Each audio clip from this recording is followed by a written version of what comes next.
Bismillahirrahmanirrahim. Assalamualaikum warahmatullahi wabarakatuh. Perkenalkan, nama saya Romi Haq dengan NIM 2204026137. Yang terhormat Bapak Eko Widianto selaku dosen pengampu mata kuliah Bahasa Indonesia. Tugas ini untuk memenuhi tugas akhir semester mata kuliah Bahasa Indonesia. Pada pembahasan ini yaitu tentang pembahasan kata serapan. Apa sih kata serapan itu?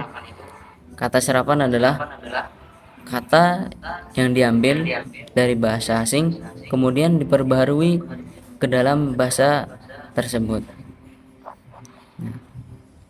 Kemudian cara proses atau cara penyerapan bahasa ini mempunyai 3 cara.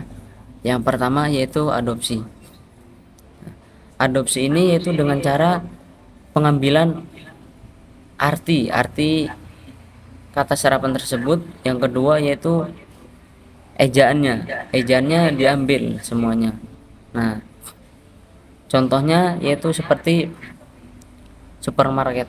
Nah, karena di Indonesia tidak ada kosakata supermarket, adanya itu dari bahasa Inggris, maka diambillah kata supermarket itu, ejaannya dan maknanya ke dalam bahasa Indonesia dan digunakan ke dalam bahasa sehari-hari masyarakat Indonesia. Yang kedua yaitu hotdog. Kata hotdog di sini karena di Indonesia tidak punya, makanya diambillah atau diseraplah oleh masyarakat Indonesia dan digunakan untuk sehari-hari dan percakapan dengan masyarakat Indonesia. Nah, yang kedua yaitu adaptasi. Adaptasi ini diambil yaitu dengan cara ejaannya diambil tetapi berbeda dengan kata yang diserap. Yang kedua yaitu lafalnya diambil akan tetapi beda ejaannya. Contohnya yaitu seperti option. Nah, option di sini yaitu berasal dari bahasa Inggris kemudian diserap oleh bahasa Indonesia menjadi kata opsi. Yang kedua contohnya yaitu organization. Organization di sini berasal dari bahasa Inggris kemudian diserap oleh bahasa Indonesia menjadi kata organisasi. Langkah yang ketiga yaitu penerjemahan. Langkah penerjemahan itu kata serapnya diambil semuanya, entah itu dari ejaan, entah itu dari lafal, entah itu dari maknanya, diterjemahkan ke dalam bahasa Indonesia. Contohnya mengupload. Nah, mengupload di sini yaitu berasal dari bahasa Inggris kemudian diterjemahkan ke dalam bahasa Indonesia yang artinya mengirim. Contoh yang kedua yaitu tryout. Kata tryout ini di Indonesia tidak ada, yaitu yang berasal dari bahasa Inggris dan diserap atau diperbaharui dan diterjemahkan dalam bahasa Indonesia menjadi latihan atau uji coba. Selanjutnya fungsi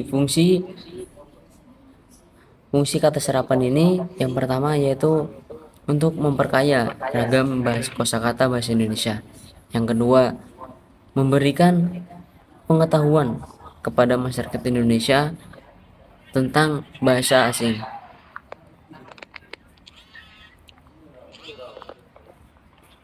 Bahasa serapan, bahasa yang diserap oleh masyarakat Indonesia yaitu dari beberapa bahasa asing.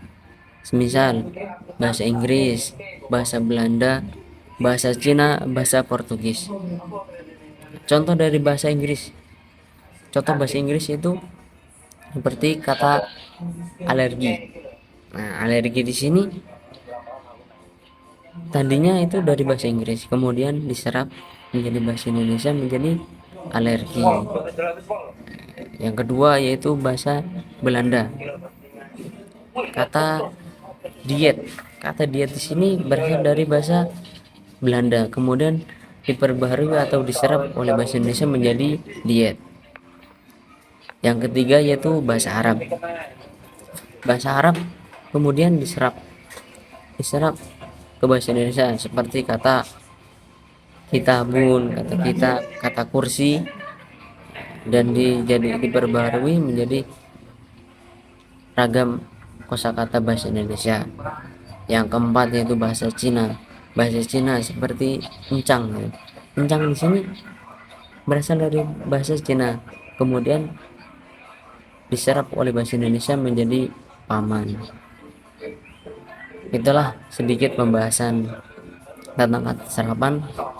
Jadi dapat disimpulkan bahwasannya kata serapan di sini yaitu kata yang diambil dari bahasa Inggris maupun bahasa Belanda maupun bahasa Arab dan bahasa-bahasa yang lainnya, kemudian diperbaharui ke dalam kosakata bahasa Indonesia dan digunakan oleh masyarakat Indonesia.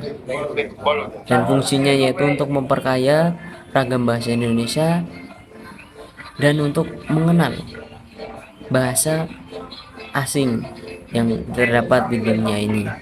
Cukup sekian dari saya. Mohon maaf apabila ada kesalahan ataupun kekurangan. Mohon dimaafkan. Kurang lebihnya mohon maaf. Wabillahi taufiq wal hidayah. Wassalamualaikum warahmatullahi wabarakatuh.